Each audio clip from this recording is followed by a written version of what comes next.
Hey fam, good morning. Hey, it's me, Brooke. If this is your first time here, welcome to Fraud to Fearless. We talk about imposter to empowered in work, life, and relationships. We are missing the most wonderful co-host today, Hayden. He is traveling somewhere in the world.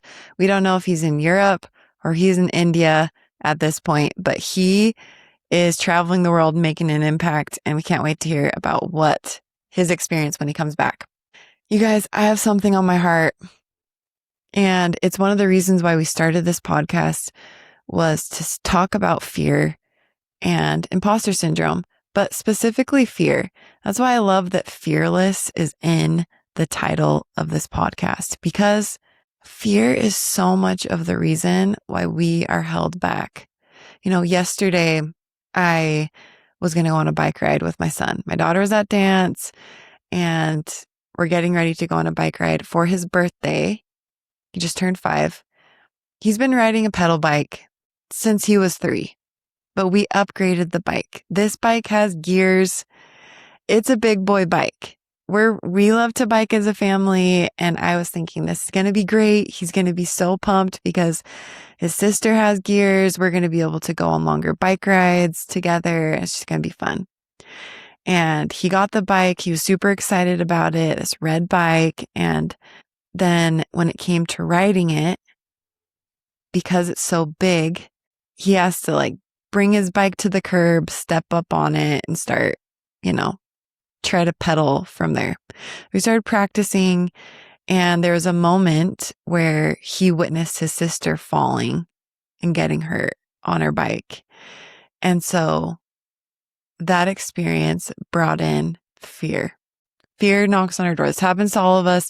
We have an experience. Either we witness somebody else, we have an idea in our mind of what if this happens, and we can literally see ourselves failing or something, and all of a sudden any confidence leaves and we think, I don't want to do this. I could get hurt. I could look like a complete fool in front of everyone, and it hinders us. So I instantly saw the switch, fear came in. And so we've been working on that, and I thought we were over it. But yesterday, as we were getting ready to go, he's like, I don't want to do it, Mama. I don't want to do it. And he was adamant. I'm not going to go on the bike. I do not want to do this. Let's just walk to the park instead. Everything in the book that my sweet little 5-year-old could negotiate with me, he was pulling it out. Now, as a parent, I thought, okay, man, we have a short time to spend together, just me and him.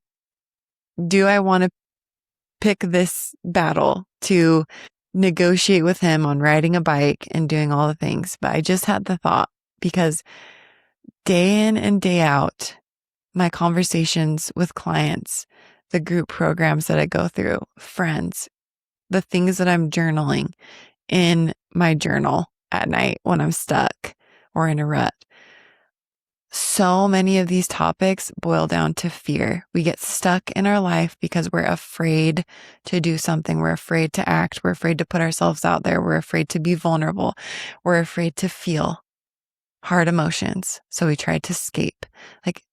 Fear literally derails and impacts so many aspects of our life. And I thought I heard this small little voice in my head say, Brooke, this is the moment. You've got to teach him. You can't. This is the hill to stand on. This is the hill to die on. Put your flag, and we can't back down from this one. So I had a conversation with him as he was laying on the neighbor's lawn, yelling. I bet all of the neighbors at this point were probably looking out the windows like, is this little boy okay? Okay, we're going to feel our emotions. We're going to be fine. Devastated, laying on the ground. No, I don't want to ride my bike. I don't want to ride my bike. And I told him, I said, okay, do you know why I want us to overcome this fear of riding our bike. And keeps crying. And I said, okay, I want you to look at me. Do you know why? I want you to learn how to overcome this fear. I said, because fears will rule your life unless you learn how to overcome them, unless you learn how to deal with them, unless you learn how to face them and work through it. And if you can learn now, when you're 5 years old, to face your fears, then the big dreams that you have for your life, the things that you want to do, if you want to be an astronaut, if you want to go be a firefighter, if you want to fly an airplane or own your own business or whatever it is you want to do. And at this point, he starts listening. And then you have got to learn how to face your fears. And I'm doing this because I love you. I love you and I want you to learn. Mama has been scared in her life so many times. And I want you to learn how to be brave, braver than I am. So after some negotiating, pep talks for a 5-year-old, we got back on the bike and we rode. We had a great time. And we said a couple phrases as we went. But the point of this story is fear impacts us. And if you are experiencing fear, know that it's normal and we all experience it and we'll continue to experience it. The goal is not to eliminate fears. The goal is to, when fear comes up, how can we work through it, not make a decision based off of fear, and learn to still do the things that are hard to become the best version of ourselves, despite very valid fears. So in all of this, I have been doing research on just different stories. I've been looking up different stories on people who have overcome and experienced fear in their life, what happened to them, what they learned, and the impact that had. I love storytelling. I love reading about people's stories, and I learned so much from that because I feel like I'm able to apply the things. And so I found 2 really good stories about fear that I want to share with you guys. I think you'll like. I'll read little excerpts of this story and we'll see. Maybe I'll just do one and we might do another mini series. Let me know in the comments if you like hearing these stories and if we should continue to bring them up. I learned so much from them. Okay. So this person's name is Juliane Kopek. And the story that I found was titled The Girl Who Fell from the Sky. So I'm going to do my best to recount this story. I'm going to read little excerpts. We're going to pause, dive in to what happened to her, what can we learn, and how does it apply to our life. The Girl Who Fell from the Sky. So picture this. It's Christmas Eve, 1971. Juliane was 17 years old. The day before, she had graduated from high school in Lima, Peru. Her parents were both researchers in the Amazon rainforest. And so her father was there. Her and her mother were flying home to spend Christmas with her father at their family's research station, which is deep in the Amazon rainforest. This sounds like a legit family already, right? Her father had begged them not to take that particular airline because it had a poor safety record. But unfortunately for Juliane and her mom, it was the only flight that had available seats to get them back by Christmas. So they bought the tickets. They went on that airline. I want you to imagine being 17 years old. You're so excited for Christmas.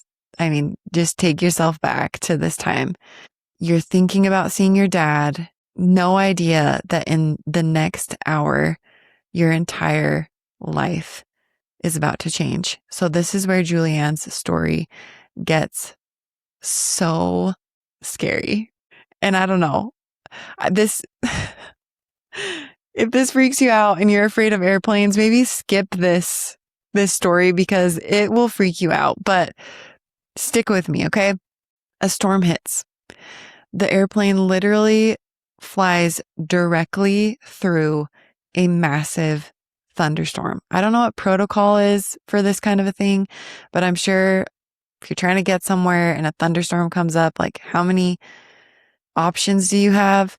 As they're going through the thunderstorm, the crew and the passengers start to see bright lights, like the brightest lights, because lightning is literally striking all around them. It's lighting up the whole airplane. And Juliane says that in an instant, she sees this bright light and bam, a flash strikes the airplane and everyone starts screaming. It's like the loudest noise they've ever heard. And in an instant, the airplane starts to tear apart in midair. I cannot imagine this experience. I get freaked out. When I was a kid, it didn't bother me at all. When I'm on an airplane and there's even like a little bit of turbulence now, I'm just like grabbing the people around me and looking, are we going to die? Maybe not that extreme, but there's been some rough turbulence where you're like, geez, this is rough. In an instant, like my brain cannot even comprehend an airplane literally tearing in half. So everybody's screaming, chaos. If an airplane tears in half, instantly it's broken. Like you can't fix that. There's no amount of duct tape or grabbing onto the seat in front of you that's going to stop this plane from completely falling apart.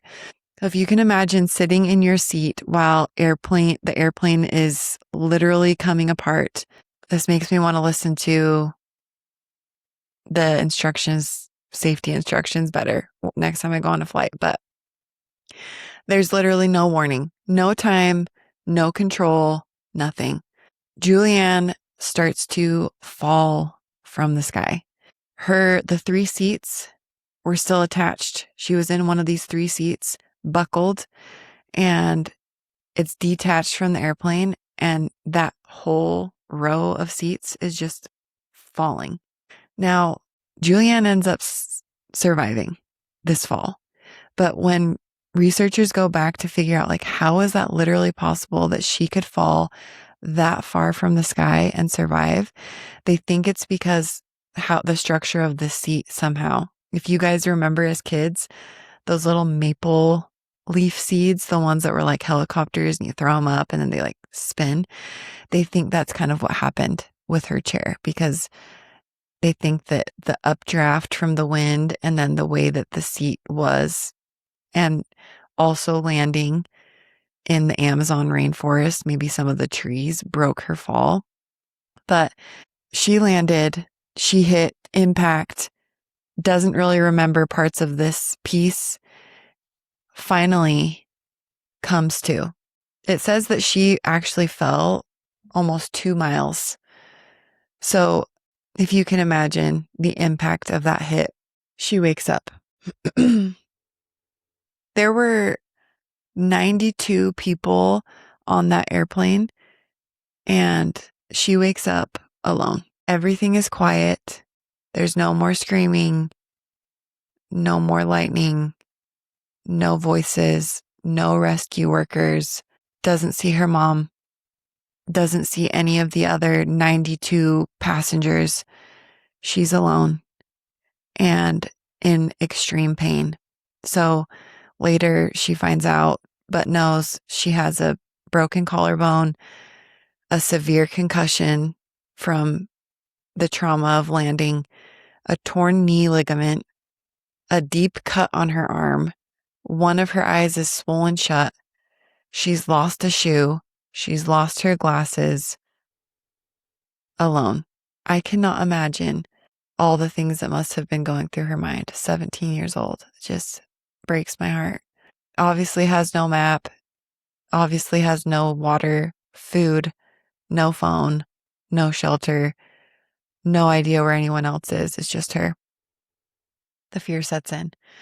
So in this moment, she has a lot of different options. And she decides to, instead of panicking she remembers something that her dad taught her.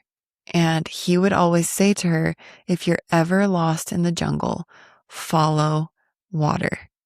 Follow water. He would explain to her, streams become creeks, creeks become rivers, rivers eventually lead to people. So this lesson was ultimately the thing that ended up saving her. She gets out of her seat, starts making her way to find water and travel along the river. She ends up being in the jungle by herself for 11 days. She survives for 11 days. Later, she recounts that she wasn't thinking, how am I going to survive 2 weeks? Obviously, she had no idea how long this was going to take her. But her thought was just the next step. I'm just going to follow the next stream. I'm just going to go to the next bend. I'm just going to do one more day. I'm just going to make it until night, and continues on. Every day brings new challenges for her as she starts on this journey to trying to find somebody. The wildlife, I've never been to the Amazon rainforest. One day I would love to. It's a bucket list item, but I can imagine snakes, piranhas, heat, rain, mosquitoes. This has got to be brutal. The amount of pain that she's experiencing from falling that far, jaguars, all of this stuff, and hunger. It says that she did find like a little pack of candy or something, and she just ate that slowly to sustain her, and found water in the rainforest, but was exhausted. So she starts to experience infection. She starts to feel loneliness. I mean, after however many days and not knowing where your mom is, wondering, oh my goodness, am I going to be alone forever? Am I going to make it out of this? Is it going to be okay? So day after day, she's walking. She's walking downstream. She's sleeping when she can. She is doing the best that she can. So finally, on day 10, this deep cut that was in her arm becomes infected. She realizes that it's like a botfly larva that had infested this cut. I know, it's so gross. I can't even imagine. So eventually she finds this abandoned logging camp. It's basically the place where people go and they're cutting down trees to collect the wood from the rainforest. And there's a small boat. And inside that boat was gasoline. And she remembers watching her dad pour gasoline on a dog when she was growing up to force parasites out of the wound. So she decides to grab this gasoline, literally pours it on her wound, and 30 larvae come out of her wound. This girl is resilient. Like, can you imagine? She did this to herself and is still all alone. And luckily, a few hours after that, the loggers return to the camp. So they find her. And when they find her, they are freaked out because they think, who is this? You can imagine probably how she looked. They thought that she was a ghost at soon. They did not think that someone in her condition could actually survive in the jungle. Like, why would she be there? And so they see her injuries. They try to care for her overnight. And then that next morning, they transport her by canoe for hours to reach a place where she could be airlifted to a hospital. And at this point, she had been alone for 11 days. Okay, so after she heals, and this is part of the story that I guess is not as well known, they hear like she survived, she made it. She actually goes back. She brings people back to the site where the crash happened. The search teams were able to locate the crash site. She was able to help identify victims. Out of all of the passengers, those 92 passengers, she was the only one who survived. And eventually her mother was found. And if you can imagine just the experience that she felt and the emotions that she went through, having the courage to go back to that after all of the trauma and how that would be is just so devastating. So her life after is so beautiful, but I first just want to relate this story to our lives. Like, what can we learn from this? How does this story apply to us, and what can we take away from it? Now, Juliane, 17 years old, went through a very traumatic experience. I don't think any of us go through life unscathed. We've all experienced traumatic things on some kind of scale, whether large or small or everything in between. We experience difficulties that rock our world. And sometimes they're through lived experience, sometimes they're through witnessing something that's happened to somebody else.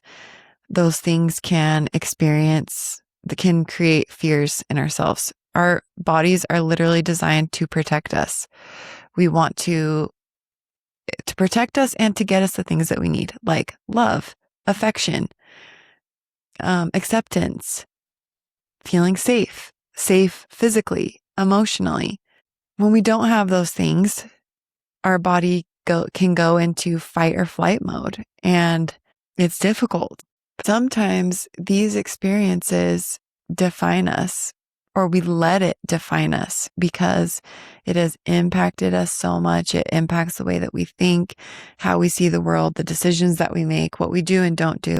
What I think this story teaches is that Juliane was not the girl that fell from the sky and survived. I think she was the girl that fell from the sky and walked for 11 days and survived. The miracle wasn't surviving the fall. The miracle was what she did after she woke up and was hit with the reality of what had just happened. She didn't know where she was. She didn't know how long it would take to get through it. She didn't know if anyone was coming to rescue her. She just knew that she had to take the next step. That is courage. She didn't have any kind of certainty. She had no guarantees, no confidence in the next step, if the next step was going to save her or what, but she didn't stay there. She kept moving. So most of us aren't falling out of airplanes, but many of us wake up one day in a circumstance that we feel like we never chose. Maybe you've gone through a divorce. Maybe you got laid off from your job. Maybe you got a diagnosis that you were not expecting. Maybe your business is failing. Maybe you've lost someone that you love deeply.